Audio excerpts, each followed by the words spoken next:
Merci de votre confiance et fidélité à Canal Congo Télévision. Bienvenue, mesdames, messieurs, à votre émission Zoom. On a l'immense plaisir de recevoir ce soir Dieudonné Lemondé dit satellite. Dieudonné Lemondé est cadre de l'UDPS, auquel je dis bonsoir et bienvenue. Bonsoir Maxime, bonsoir à tous les techniciens qui nous tiennent compagnie à ces instants. Bonsoir à tous les peuples congolais qui sont branchés pour nous suivre et puis bonsoir plus particulièrement à tous les combattants de l'UDPS des partout où ils sont. Avec Dieudonné Lemondé, mesdames, messieurs, nous aurons à traiter les différents sujets d'actualité en République démocratique du Congo. Commençons par cette déclaration du président rwandais Paul Kagame qui estime qu'une partie du Rwanda se trouverait en République démocratique du Congo. Est-ce un acte de provocation?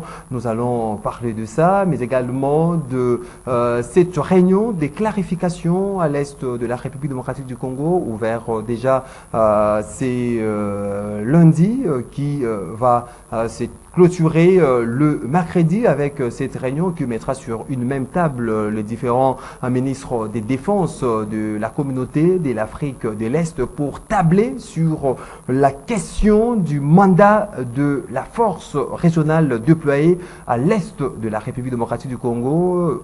Nous allons chuter par ces communiqués final de l'opposition politique congolaise réunie à Lubumbashi dans les Katanga. Les communiqués faisant que l'opposition exige la récomposition de la CENI et la récomposition de la Cour constitutionnelle, mais également il projette de marche de protestation de le mois demain. On en parle dans cette émission que nous avons l'immense plaisir de recevoir Dieudonné Lemondé. D'entrée des jeux, Monsieur Dieudonné Lemondé, parlons de cette réunion de clarification qui se tient à Goma entre le chef d'état-major, le ministre des Défenses et les experts de renseignement de la communauté de l'Afrique de l'Est. Est-ce qu'il était temps, au-delà de toute tergiversation, inquiétude de la population quant à la durée de cette force déployée à l'Est de notre pays? Merci beaucoup Maxime pour cette question. Permettez-moi d'abord, n'est-ce pas, ici, n'est-ce pas, d'interpeller le ministre ayant dans ses attributions l'intérieur et la sécurité, Peter Kazadi, de commencer directement, n'est-ce pas, à réhabiliter le directeur général de l'Office national d'identification de la population, parce que, Maxime, je dois avouer ici que l'administration de l'ONU est paralysée depuis que le ministre sortant de l'Intérieur, Daniel Asselo, avait procédé à la suspension illégalement de ces derniers. Le Premier ministre nous a rassuré qu'il y aura bel et bien la délivrance, n'est-ce pas, des cartes d'identité à partir de juin. Je voudrais ici, n'est-ce pas, faire un plaidoyer auprès, n'est-ce pas, des ministres de l'Intérieur, Peter Kazadi, qu'il est temps qu'il puisse, n'est-ce pas, réhabiliter le DG Richard Ilunga, car ces derniers maîtrisent bien le secteur. Partant de votre question, Maxime, je commence d'abord par, n'est-ce pas, dire un grand merci au président de la République, Félix-Antoine Tshisekedi Tshilombo, parce que il connaît, n'est-ce pas, les joueurs au songé.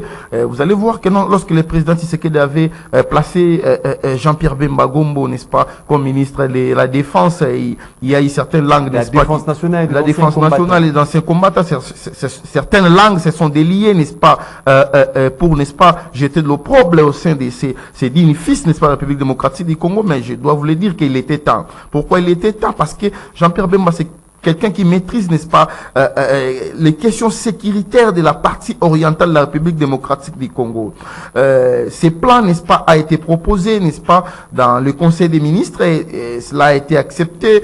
Lesquels plans de mandat, ce qui est réunion des précisions des tous les ministres, n'est-ce pas, ayant dans leurs attributions la défense, faisant partie, n'est-ce pas, de l'Eastern African Community. Je signale ici que, n'est-ce pas, cette réunion va tabler sur les mandats même de la force régionale. Ça commence déjà pour aujourd'hui, ça prendra fin le mercredi. Vous allez voir qu'il y a beaucoup de questions, n'est-ce pas, qui suscitent, n'est-ce pas, un peu de colère à ce qui concerne la durée de la force régionale, n'est-ce pas, à ce qui concerne même de la nature juridique. Je pense qu'à l'issue, n'est-ce pas, de cette réunion, tout sera, n'est-ce pas, mis au clair, parce qu'il y a eu certaines zones qui sont déjà libérées par les terroristes du M23. Les forces régionales occupent maintenant certaines, je dirais même, il y a une partie même des Bunagana qui est présentement occupée par les forces... Les territoires aujourd'hui occupés par la force régionale. Tout à fait, la force régionale. Au détriment de nos FARDC. Voilà pourquoi on a parlé, n'est-ce pas, de cette réunion de clarification. Et puis je signale ici que non, les hauts responsables des services de renseignement seront bel et bien présents. À l'ici, moi, je ne prendrai pas les risques, n'est-ce pas, de précéder le ministre. Il faudra déjà rappeler à l'ensemble de la population que cette réunion des clarifications qui a débuté ce lundi mettra sur une même table, premièrement, les experts de renseignement militaire de l'EAC. Le mardi, ça sera le tour de chefs d'état-major généraux de l'EAC. Et en dernière position, le mercredi, ça sera le tour du ministre des Défenses de l'EAC pour tabler sur cette question. Vous le savez, certes, sans ignorer qu'il y a eu un moment où la population du Nord Kivu a manifesté pour demander le départ de cette force par rapport même à sa mission, que la population jugeait qu'aujourd'hui la force régionale fait le jeu de l'ennemi, le jeu du M23, que la force régionale n'attaque pas les rebelles, que la force régionale collabore avec les rebelles. Donc, il était vraiment temps de mettre le point sur le U par rapport à ces mandats. Maxime, je dois vous le dire, contrairement à ce qui a été arrêté, n'est-ce pas, dans nos différentes, n'est-ce pas, assises avec les, n'est-ce pas, les IAC, il a été convenu que cette force sera une force, n'est-ce pas, offensive, ne sera pas nécessairement une force neutre. Mais ce que nous constatons sur le terrain, ce n'est pas le cas. Voilà pourquoi le gouvernement a été floué. Je ne dirais pas comme vous le dites là que le gouvernement a été roulé. Le plus important est que nous puissions nous débarrasser de ces terroristes-là du M23. Aujourd'hui, déjà, les experts, n'est-ce pas, des renseignements militaires vont bel et bien, n'est-ce pas, parler à ce qui concerne l'insécurité de la partie orientale et puis préciser à ce qui concerne les missions même, n'est-ce pas, de cette force de l'Eastern African Community. Demain, ça sera le tour des chefs d'état-major et puis le mercredi, les ministres de la Défense viendront maintenant pour clôturer. Nous espérons qu'à l'issue de ces assises, nous serons bel et bien éclairés parce que moi, je ne voudrais pas ici, n'est-ce pas, dire des choses au-delà de ce qui seront... Il y a une autre dynamique au sein de ces ministères de la Défense nationale. Évidemment que personne ne peut ignorer que Jean-Pierre Bemba a encore, n'est-ce pas, poussé ces ministères parce que vous allez comprendre qu'il y a eu des réformes depuis qui ont commencé depuis que ces messieurs-là a pris, n'est-ce pas, cette fonction. Donc, moi, je n'ai pas que non, lui jeter des fleurs. Donc, je demande à la population congolaise, n'est-ce pas, d'être patiente. Je demande à la population congolaise de se calmer, de continuer toujours à faire confiance au président Félix-Antoine Tshisekedi Tshilombo parce que certaines personnes, n'est-ce pas, ont voulu faire de cette question un peu des questions politiques, ce qui n'était pas le cas. Nous allons voir ce qu'ils vont nous proposer les ministres de la Défense, n'est-ce pas, de l'EAC. Donc, à l'issue de cela, tout sera mis au clair. Non, l'EAC n'est pas venu pour faire les lits de la balkanisation de la partie est de notre pays. La balkanisation du Congo, ce n'est pas quelque chose de moindre. Parce que même la création de ces zones neutres, la population est inquiète. On se dit, ces zones aujourd'hui considérées comme neutres, qui est occupée par la force régionale et non le FARDC, qui, selon les différentes étapes, les M23 laissent les zones à la force régionale. La force régionale, à son tour, remettra au FARDC. Est-ce qu'il n'y a pas l'inquiétude que ces plans machiavéliques dénoncés par les uns et les autres, ça arrive à se manifester par rapport à la création de ces zones neutres? Il n'est nullement question, n'est-ce pas, Maxime, de la balkanisation. Il a été arrêté que lorsque les zones occupées par les terroristes du M23 seront libérées, ces zones-là seront avant tout d'abord occupées et contrôlées, n'est-ce pas, par les forces, n'est-ce pas, de l'EAC. Par après, cette force-là va, n'est-ce pas, devoir émettre, n'est-ce pas, le contrôle à nos FARDC. Donc l'administration sera sous la supervision de la force régionale. Maxime, c'est même la quintessence des, n'est-ce pas, de ces assises qui a été demandée par le ministre de la Défense, Jean-Pierre Bemba, pour que tout soit mis au clair. Même la nature juridique de l'EAC sera bel et bien, n'est-ce pas, définie par rapport au contrôle qu'il a sur ces zones-là, jadis occupées par les terroristes Il faudra redéfinir ces accords avec l'EAC, il faudra redéfinir. Moi, je ne prendrai pas les risques de répondre dans ce sens-là. Mais ce qui est connu de tous et que, n'est-ce pas, à dater de jour, n'est-ce pas, il y a eu petit à petit, n'est-ce pas, libération des zones occupées par les terroristes du M23. Il faudra aussi féliciter la génie politique du président Félix-Antoine Tshisekedi Tshilombo, parce que le président se donne la peine, n'est-ce pas, au jour le jour, n'est-ce pas, de ramener la paix. Vous allez converger avec moi que lorsque le président Tshisekedi arriva, n'est-ce pas, à la tête de ces pays, il y avait beaucoup de groupes armés, mais lorsque le président, n'est-ce pas, a mis en place, n'est-ce pas, un plan pour que nous puissions, n'est-ce pas, nous débarrasser de tous ces mouvements terroristes, vous allez comprendre que non, tout, n'est-ce pas, est bougé même au niveau des forces armées, au niveau de nos services de renseignement, il y a maintenant moins de groupes armés. Il faudrait aussi féliciter le président Félix-Antoine Tshisekedi Tshilombo, n'est-ce pas, par rapport à sa vision de remettre la République démocratique du Congo entre les mains, et non seulement des Congolais, mais aussi pour que l'intégrité territoriale soit respectée. Donc, espérons que tout le problème soulevé par la population trouveront la réponse à ces assises organisées à Goma. Tout à fait, toutes les questions soulevées par la population auront bel et bien des réponses, parce que vous allez voir que non, il y a 3 jours consécutifs. Au même moment où le chef de l'État, lors de la prise de la cité de Bunagana, le chef de l'État, en adhérant à l'EAC, avait assuré la population que la force régionale fera son entrée à Bunagana pour attaquer les rebelles du 1-23. Mais c'est que la population a vécu sur terrain, c'est autre chose. Aujourd'hui, le M23 libère ces zones par diplomatie, par la diplomatie, par exemple. Comme vous le dites, que les M23, les terroristes du M23, n'est-ce pas, procèdent aux libérations par voie diplomatique. Il faudra aussi féliciter la génie diplomatique du président Félix-Antoine Tshisekedi Tshilombo, parce que la diplomatie, c'est d'abord, n'est-ce pas, l'une des voies même, n'est-ce pas, favorisée, ou soit voulue, n'est-ce pas, à ce qui concerne la résolution des crises même au niveau international. Si cela est le cas, il faudra aussi féliciter le président Tshisekedi, parce que ce n'est pas quelque chose de facile. Vous le savez que le M23 a un agenda caché. C'est le Rwanda qui est derrière le M23. Il faudrait savoir, Maxime, que non, aujourd'hui, tout est mis au clair. Donc, ce n'est plus question de M23, mais c'est les Rwandais, n'est-ce pas, qui tirent des ficelles. Vous allez voir que même il y a eu le secrétaire général, n'est-ce pas, de l'ONU, Antonio Guterres, qui déclara que non, le M23 utilise des armes sophistiquées, des armes de dernière génération. Mais où trouve-t-il le M23 toutes ces armes-là? Donc, ce sont des questions impérieuses à soulever. Donc, vous allez comprendre que non, la République démocratique du Congo, c'est un pays qui est convoité par nos voisins. Un pays convoité par nos voisins. On attend justement l'issue de cette réunion des clarifications qui va se clôturer le mercredi de ces mois. Parlons à présent de la déclaration. Ces déclarations qui fait couler beaucoup d'encre et des salives.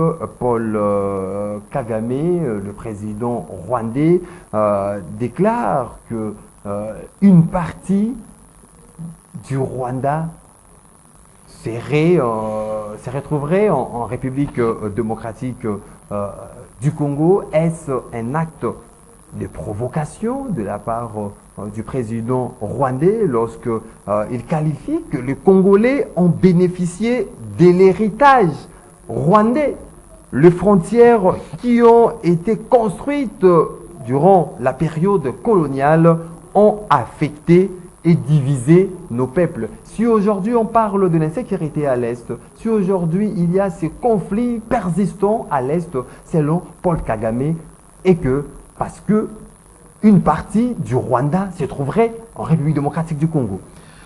Je pense que le président rwandais confond un peu l'époque. Il confond l'époque parce que c'est lui qui dirige le Congo. C'est maintenant Félix-Antoine Tshisekedi Tshilombo, c'était nationaliste. Maxime, vous allez voir, cette question d'IM23, lorsque je le disais que non, c'était le Rwanda qui était derrière, personne Certaines personnes ne nous croyaient pas. Aujourd'hui, je pense que tout est mis clair. Ce que Paul Kagame déclare aujourd'hui, c'est ce qui se disait tout bas. Ça se disait des gens. Et puis, je vous dis que non, c'est ce qu'ils disent aussi chez beaucoup de Rwandais. Moi, je profite de votre micro pour demander au président Félix-Antoine Tshisekedi Tshilombo, il est temps, n'est-ce pas, pour qu'il puisse, n'est-ce pas, organiser même des cours appropriés pour qu'il puisse, qu'il y ait une réforme au sein, n'est-ce pas, de notre enseignement, je dirais, à ce qui concerne même, n'est-ce pas, de nos formations. Pourquoi? Est-ce que ce n'est pas Paul Kagame qui est en train de déformer l'histoire aujourd'hui? Parce que s'il faudra parler de partage, de délimitation de frontières, cette affaire a été réglée lors de la conférence de Berlin à l'époque. Est-ce qu'aujourd'hui il faudra réinterroger l'histoire pour donner raison à Paul Kagame? Ce n'est pas la première fois. Paul Kagame a toujours voulu, n'est-ce pas, qu'il y ait redéfinition de nos frontières. Moi, je pense que tout a été déjà, n'est-ce pas, clôturé lors de la conférence de Berlin. Maxime, ce que Paul Kagame, n'est-ce pas, cherche aujourd'hui sur les Congolais, moi, je pense il paiera ça tôt ou tard. Parce que moi, c'est que nous, les Congolais, nous sommes un peu estomaqués. Nous sommes condamnés à vivre avec les Rwandais. Nous entretenons, nous les Congolais, des très bonnes relations avec des Rwandais. Vous allez voir, même le président Tshisekedi avait dit que non, nous sommes, n'est-ce pas, condamnés à vivre jusqu'à l'éternité avec les Rwandais. Mais Paul Kagame a toujours eu, n'est-ce pas, des pensées machiavéliques. Ils ont toujours convoité, n'est-ce pas, les sols congolais. Donc, ça ne sera pas possible. Ce que Paul Kagame a dit, la déclaration faite par le président rwandais, moi, je pense que c'est un acte de guerre, à mon humble avis. Ce n'est même pas un acte de provocation, mais c'est un acte de guerre. Il est temps que les autorités congolaises, n'est-ce pas, puissent, n'est-ce pas, se mettre, n'est-ce pas, autour d'une table pour qu'ils puissent, n'est-ce pas, se réfléchir par 2 ou 3 fois. Parce que ce que Paul Kagame a dit, je dois vous le dire qu'il est soutenu. Paul Kagame est soutenu, n'est-ce pas, par la France, par la Grande-Bretagne. C'est un secret de polichinelle, tout le monde le sait. Ce que le Rwanda est en train de faire aujourd'hui, ben, il finira toujours par le payer. Donc, moi, je ne manquerai pas, n'est-ce pas, à condamner cela. Maxime, je dois vous le dire qu'il y a nullement des espaces, n'est-ce pas, rwandais, auxquels occupés par la République démocratique du Congo. La définition des frontières a été déjà faite par la conférence de Berlin. Donc, ce que Paul Kagame dit aujourd'hui, ce n'est que du théâtre. Aujourd'hui, on remarque que cette affaire de délimitation de frontières, mettre en cause ce qui a été fait au niveau de Berlin, c'est répandu même par les historiens rwandais, les professeurs, le ministre rwandais. Vous pouvez imaginer le ministre Jean Damessen, le ministre de l'unité nationale du Rwanda. Ce ministre a tenu une conférence de presse au Cameroun où il déclare que le Rwanda a été diminué suite au dérapage de la conférence de Berlin. Pour lui, il y a eu dérapage à la conférence de Berlin. On a attribué à la RDC le parti qui ne l'appartenait pas. Non, c'est faux et archi faux parce que les archives existent bel et bien. La République démocratique du Congo n'occupe pas, n'est-ce pas, des espaces rwandais. Maxime, je dois vous le dire, c'est que le Paul Kagame cherche aujourd'hui. C'est ce qu'a toujours, n'est-ce pas, voulu. Voilà pourquoi lorsque je vous disais que non, c'est Paul Kagame qui cache derrière les M23, les gens de l'opposition ne nous comprenaient pas. Aujourd'hui, nous devons, n'est-ce pas, avoir des personnes, n'est-ce pas, dignes. Voilà pourquoi je voudrais aussi profiter de votre micro pour directement appeler les députés, n'est-ce pas, qu'ils puissent, n'est-ce pas, adopter et voter pour cette proposition de loi de l'honorable Tsingi Pouloulou, parce que aujourd'hui le malheur, n'est-ce pas, de la République démocratique du Congo, c'est parce que à un certain moment il y a eu, nous avions eu des autorités, n'est-ce pas, à loyauté partagée, Maxime.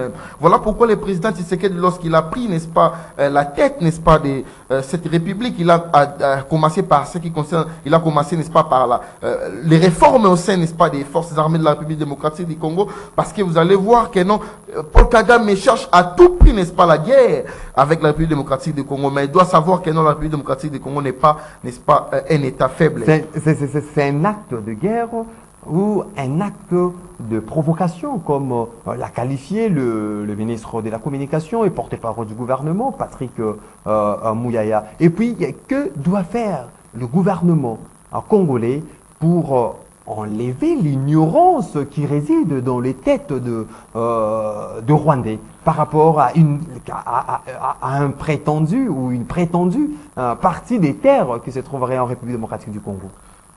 Ce que le gouvernement congolais doit faire, c'est de continuer ce qu'a commencé le président Félix-Antoine Tshisekedi Tshilombo, c'est-à-dire la réforme de cette prestigieuse armée.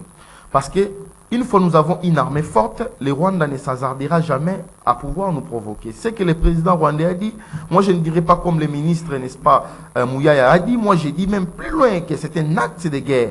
Un acte de guerre parce qu'il y a plusieurs rapports, n'est-ce pas, des Nations Unies qualifiant, n'est-ce pas, l'agression rwandaise, n'est-ce pas, par rapport à ce qui concerne même les espaces. À plusieurs reprises, le Rwanda, n'est-ce pas, viole nos frontières. Il y a des rapports, des experts des Nations Unies. Donc, vous allez voir que c'est un problème qui date de très longtemps, ça ne date pas aujourd'hui. Ce que Paul Kagame a dit, c'est ce qu'ils ont toujours, n'est-ce pas, débattu au sein même des salons, n'est-ce pas, noirs avec certains. Donc pour vous, le Rwanda est soutenu. Derrière le Rwanda, derrière ces déclarations de Paul Kagame, il y a des gens.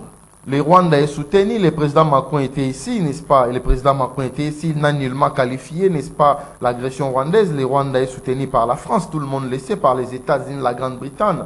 On ne doit pas se voiler la face parce que il y a le secrétaire général des Nations Unies, Antonio Guterres, permettez-moi de le dire. Il y a des gens qui envoient Paul Kagame pour faire ces déclarations.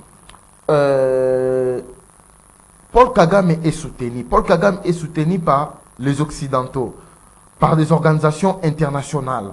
Il est soutenu, il a une mission de pouvoir balkaniser. Les mêmes Occidentaux qui connaissent parfaitement l'histoire de l'Afrique, l'histoire même qui remonte en 1884 lors de cette conférence de Berlin. Si ce que Paul Kagame disait était vrai, mais je dois vous le dire que non, aurait été, n'est-ce pas, fait sortir des archives parce qu'il est soutenu par les gens qui connaissent bel et bien l'Afrique. Donc ce n'est pas ça. Ce que je vous dirais, Maxime, ici, que non, la République démocratique du Congo n'est pas n'importe quel pays. Aujourd'hui, nous avons un digne fils, n'est-ce pas, qui est à la tête de cette, n'est-ce pas, nation. Nous avons une armée forte. Je demande seulement au gouvernement congolais de continuer toujours, n'est-ce pas, d'engager des réformes à ce qui concerne notre armée, parce que ce que Paul Kagame a dit, il s'est, n'est-ce pas, bel et bien rassuré de ces puissants auxquels, n'est-ce pas, continuer toujours à les soutenir. Ben, nous devons toujours être forts de notre côté, parce que c'est un acte de guerre. Vous allez comprendre que non, c'est plus dire, cette déclaration a pratiquement choqué tout le monde à condition que vous ne soyez pas congolais. Cette déclaration a dérangé tout le monde. Comment un président rwandais peut se permettre de se dire des bêtises, n'est-ce pas? Ce n'est pas normal, ce n'est pas normal. Tout a été réglé au niveau de la conférence de Berlin, Maxime. Maintenant, aujourd'hui, l'inquiétude aujourd'hui est que lorsque il y a cette force régionale, le militaire de force régionale qui occupe Bunagana, autres, Massissi, avec le retrait du M23, et cette déclaration de Paul Kagame qui arrive, est-ce qu'il n'y a pas d'inquiétude? Il y a certaines opinions qui estiment que Paul Kagame peut aujourd'hui intimer l'ordre aux militaires ougandais de rester, d'occuper ces terres-là parce que ça il n'a pas ses pouvoirs. Ça appartient au Rwanda. Il n'a pas ses pouvoirs. Il n'a pas ses pouvoirs. L'East African Community, c'est une organisation sous-régionale. Je pense que comme étant une organisation sous-régionale qui se respecte, ne peut, n'est-ce pas, commettre des actes que par rapport à ce que les chefs, n'est-ce pas, d'États membres de l'EAC vont, n'est-ce pas, bel et bien, n'est-ce pas, se décider. Donc, il ne faut pas même dire des choses comme ça, Maxime. Pas d'inquiétude. Le président suisse était ici, il a même exigé l'intégrité, les frontières de la République démocratique du Congo, n'est-ce pas, qu'il soit respecté dans son ensemble par tout le monde. C'est quelque chose que nous voulons. Les frontières de la République démocratique du Congo doivent être respectées. Donc, nous faisons toujours confiance au président Tshisekedi parce qu'il a la vision, n'est-ce pas, de ramener la paix à la partie orientale de la République démocratique du Congo. Donc, Paul Kagame, on peut dire que ses intentions sont vouées à l'échec. Sont vouées à l'échec. sont voués à l'échec parce que il n'a fait que confondre l'époque. La République démocratique du Congo est dirigée maintenant par un vrai nationaliste, le président Tshisekedi. Je dois vous le dire, Maxime, nous allons encore revenir ici pour vous dire que dans la partie orientale, le calme est revenu très prochainement ici. Et il y aura élection à l'est là, Bunagana et autres. Le président Tshisekedi était clair. Le président Tshisekedi était clair lorsqu'il recevait le président Macron. Il avait dit nous avons l'intention d'organiser des élections, des bonnes élections, des élections inclusives, transparentes et apaisées. C'est ce qu'avait dit le président Tshisekedi. Mais le président Tshisekedi avait soulevé, n'est-ce pas, aussi l'inquiétude, ou soit, n'est-ce pas, ce qui dérange un peu les Congolais, les zones occupées par les forces terroristes. Le président Tshisekedi avait dit que nous allons organiser les élections, bel et bien, mais il ne faudrait pas qu'il y ait acharnement autour du gouvernement congolais si jamais ces partis occupés par les terroristes ne sont pas, n'est-ce pas, mises ces parties-là ne sont pas considérées, soit les populations environnantes ne sont pas passées à ce qui concerne, n'ont pas, n'est-ce pas, exprimé leur volonté, parce qu'il avait demandé directement au président français qu'il puisse, n'est-ce pas, apporter aussi le soutien à notre force de défense. Monsieur Dieudonné Lémondé, cadre de l'IDPS Tshisekedi, terminons cette émission parce qu'on s'achemine lentement vers la fin de cette émission. Il y a eu cette réunion des acteurs politiques majeurs de l'opposition politique de la République démocratique du Congo qui se sont réunis à Lubumbashi. On parle de Moïse Katumbi, Martin Fayulu Matidi, Matata Ponyo, Delis Sanga, Franck Diongo, qui, au terme de leur réunion, ils ont exigé la recomposition aujourd'hui de la CENI, la recomposition de la Cour constitutionnelle, ainsi ils projettent de marches de protestation de grande envergure pour que leurs desiderata soient enfin compris ou mis en exergue par l'autorité. Est-ce que c'est fondé, selon vous, à ces jours, leurs revendications? Maxime, c'est du théâtre. Pourquoi je dis c'est du théâtre? Parce qu'à quelques mois, nous serons, n'est-ce pas, devant les urnes. Aujourd'hui, les gens de la Mouka, avec leur ensemble là, ils veulent encore que nous puissions recomposer la CENI et la Cour constitutionnelle. Mais c'est grave, c'est gravissime.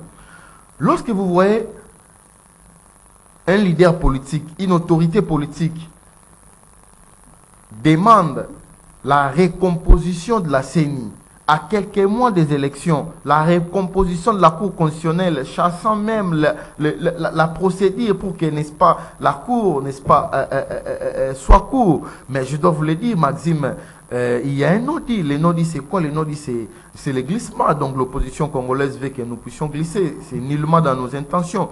Je dois vous le dire que nous, l'IDPS, Etienne Tshisekedi, d'ailleurs, nous disait que non, une fois l'IDPS est au pouvoir, elle organisera des bonnes élections, des élections inclusives, apaisées, crédibles.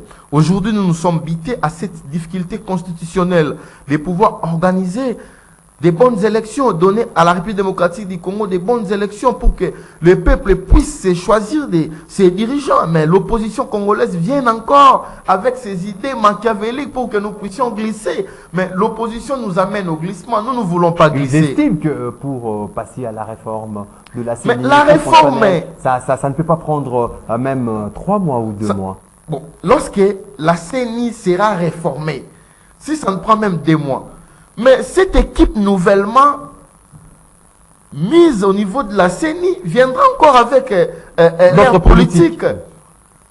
Ce qui va encore, n'est-ce pas, nous prolonger un glissement, Maxime. Donc, moi, quel est le sous-entendu de les non-dits de l'opposition? Ils demandent les dialogues.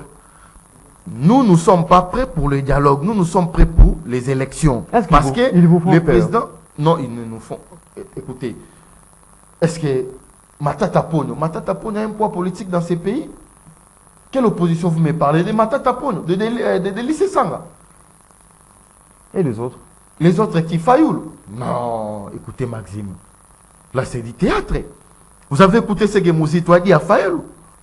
Lorsqu'on le disait ici, il faudrait que la loi Tchani puisse être, n'est-ce pas, votée puis promulguée par le président Tshisekedi. On est dans l'autre débat. Mais nous voulons des autorités purement congolaises, des autorités d'origine congolaise, parce que lorsque quelqu'un est congolais, même par sa façon de faire l'opposition, vous allez comprendre que non, l'opposition sera aussi pour l'avantage, pour le bénéfice de la population. Mais lorsque les autorités politiques, lorsque les autorités politiques se mettent autour d'une table, il y a eu des exemples légion pour montrer par A plus B que les Congolais, même de père et de mère, ont été des acteurs de régressement de notre pays. C'est qui aujourd'hui vous qualifiez, n'étant pas de père et de mère, ont milité pour le développement, pour sauvegarder l'intégrité de notre beau et cher pays, la République démocratique du Congo. Face à cette thèse, est-ce qu'il faudra encore une fois de plus parler de cette proposition de loi? Maxime, un principe n'est qu'un principe lorsqu'il souffre d'exception. Je suis avant tout chrétien. J'ai l'obligation de respecter la Bible parce que je la respecte aussi, de respecter la Bible dans son entièreté. Si vous lisez même dans les Écritures, n'est-ce pas, dans les livres, n'est-ce pas, de Deutéronome 17 et 15, vous allez voir comment Dieu... Deutéronome 16-17. Deutéronome 17 et 15, Dieu ordonna même, n'est-ce pas, au peuple d'Israël de pouvoir, n'est-ce pas, se choisir d'un roi. Ils ne peuvent jamais, n'est-ce pas, opter pour un roi étranger. Sur ces versets, je suis buté à une difficulté de pouvoir, n'est-ce pas, les respecter dans son entièreté. Je disais, il faudrait que cette loi-là soit, n'est-ce pas, votée et puis promulguée. Nous voulons des autorités et non une loyauté partagée. L'opposition congolaise, c'est une opposition qui est composée par des étrangers. Je ne mâcherai pas les mots pour le dire. Ils ne vont pas faire des affirmations gratuites. Ce n'est pas une affirmation pas des preuves, gratuite. J'ai des preuves parce que j'ai même des vidéos ici, Maxime. Si vous voulez, je peux vous les montrer après. Moïse Katumbi s'est visé même aux journalistes on aura une émission élaborée par rapport à tout ça. Zambien. Moïse Katumbi le disait. Fayulu, vous avez entendu les déclarations de Mouzito. Mouzito est allé plus loin en disant que c'est lui-même qui était, c'est lui qui donna les noms. Est-ce que c'est papa de Fayulu, le nom Gamiada n'existe pas dans les bandes. Est-ce que ce n'est pas le fait qu'aujourd'hui, il y a le violon ne s'accorde pas entre Martin Fayulu et Adolphe Mouzito? Il faudra croire à ce que dit Adolphe Mouzito. Je dois vous le dire, ça sera aussi votre mot de la fin, ce que Mouzito a dit, c'est bel et bien vrai. Mais avant que je puisse clôturer, Maxime, je dois d'abord, n'est-ce pas, dire un grand merci parce que la politique au sein du ministère des Sports, ça commence quand même à payer. Aujourd'hui, nous avions obtenu la réouverture des stades mythiques, les stades des martyrs. Après, n'est-ce pas, les voyages effectués par les ministres des Sports, Kabulo Mwana Kabulo, au niveau de la Confédération africaine de football.